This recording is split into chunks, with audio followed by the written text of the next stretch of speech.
पुंसीगी खोंगसेट असे उस्ताद अमदगिसु हेना साथी ओजादी पारा तंबीरबगी मतुंगदा चंगेंग तवी एग्जाम लवी परीक्षा लवी पुंसी असिनदी अहानबदा चंगेंग तवी परीक्षा लवी कोना थंगदा पारा तंबी पुंसीगी एग्जाम असिददी अरानबा दुगा हक्की माकक्ति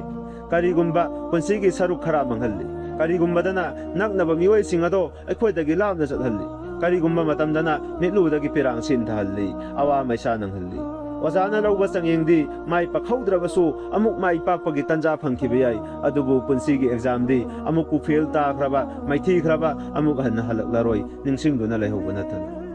हाइन्ना मअल उसरी युसरा तसिंगनमक अवाबगा लोयना नुंगाइबनी मरम असिना पुंसीगी खोंगसत्ती लेप लैतना चतखिनी चंगेंग कया कया लाकनी मखल मथेलगी एग्जाम कया लवरखिनी इन अल्लाह मअस साबिरीन तसिंगनमक सबर तौरिबा मियोयदो अल्लाह गा लोयनी